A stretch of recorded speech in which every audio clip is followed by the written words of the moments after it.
खुलुमबाय स्टुडियाव आं उदांस्रि मुसाहारि अख्रां गंसे नांगौ आरो हाग्रा गुदुनि मै गांनै बिजाबनि सनाथि मायथाइ हाबाफारि फालिदों।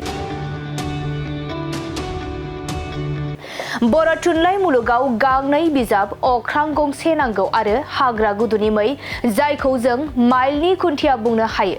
थारैनो गेदेमा लिरगिरि ब्रजेन्द्र कुमार ब्रह्मनि खन्थाइ बिजाब अख्रां गंसे नांगौ आरो गेदेमा लिरगिरि नीलकमल ब्रह्मनि सुंद' सल' बिजाब हाग्रा गुदुनि मै बे गांनै बिजाबा 50 बोसोराव बर' राव आरो थुनलाइयाव गोख्रों बिहोमा होबोबाय।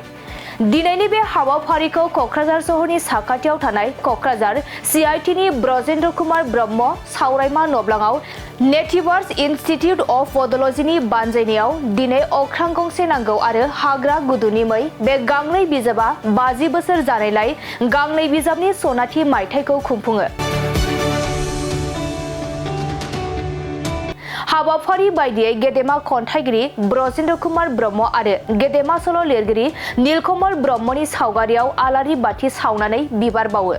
बे हाबाफारियाव आसामनि मन्त्रि उरखावगोरा ब्रह्म, बर' थुनलाइ आफादनि आफादगिरि डक्टर सुरत नार्जारि आरो माखासे थुनलाइगिरिफोरजों लोगोसे सानै गेदेमा खन्थाइगिरि ब्रजेन्द्र कुमार ब्रह्म आरो गेदेमा सल' लिरगिरि नीलकमल ब्रह्मनि नखरनि सोद्रोमाफोर आरो गुबुन गुबुन बिबानाव थानाय सोद्रोमाफोरा बाहागो लादों।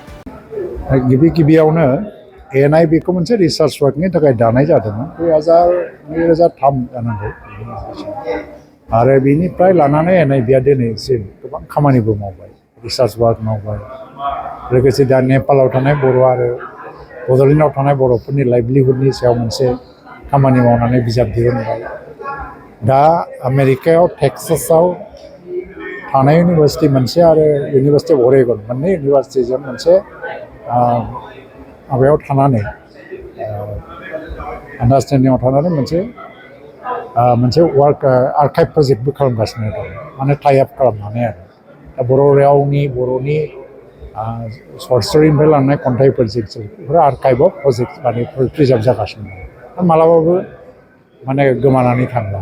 लोगोसेयैनो फार्स्टिं डिमासा राव आरो गार' राव आरो बर' राव बेनि गेजेराव मोनसे कम्पेरेटिभ कम्प'जिसनबो जाबाय थादों आरो बेखौ प्रिजार्भ खालामनायनि थाखाय बे दा आमेरिकानि इउनिभार्सिटिफ्रा खामानि मावबाय थादों, माने जोंनो मोनसे कलाबरेसनाव थांनानै NIB जों दा जों साक्सेस जाबाय थादों। दिनै NIB निफ्राय अख्रां गंसे नांगौखौ जोङो फिन गोसोखांफिननाय मोनसे हाबाफारि फालिदों आरो हाग्रा गुदुनि मैखौ अख्रां गंसे नांगौआ 75आव दिहुनजादोंमोन आरो बै समाव बियो मोनसे गोदान ट्रेन्ड सेट खालामदोंमोन बर' खन्थाइयाव, एसे गोदान मोनसे मडार्निजमनि, आरो बेनिफ्राय बर' खन्थाइ लिरनायनि ट्रेन्डआनो चेन्ज जाबोदों।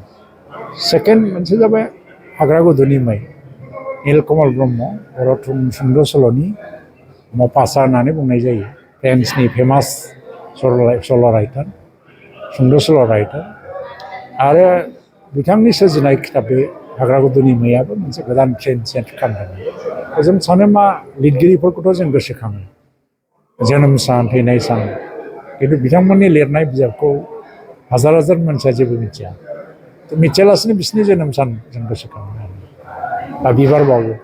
जों दा नाजादों मा जोंनि बिथांमोननि खिताबनि सायाव, बिजाबनि सायाव आरो क्रियेटिभिटिनि सायाव मानसिफोरनो मोनसे गोदान मोनसे नोजोरजों नायनो फोरोंनांगौ। ओंखायनो बे हाबाफारिजों दिनै गांनै बिजाबनि सायाव सावरायनाय जागोन। फारसेथिं मानसिखौथ' जों मान होबाय, राइटारखौ, बिजाबखौनो मान होनाय जागोन, खारन बेफोर बिजाबफ्रा मोनफा मोनफा समनि माइल पस्ट बायदि, खारन जों गासिबो बिजाबखौ फालिनो हाया, खिन्थु जायफ्रानाखि चेन्ज लाबोदों बे माइल पस्ट बायदि बेखौ जोङो फालिगासिनो दं। दा बेनो बे हाबाफारिया जोबोद मख'जाथाव हाबाफारि।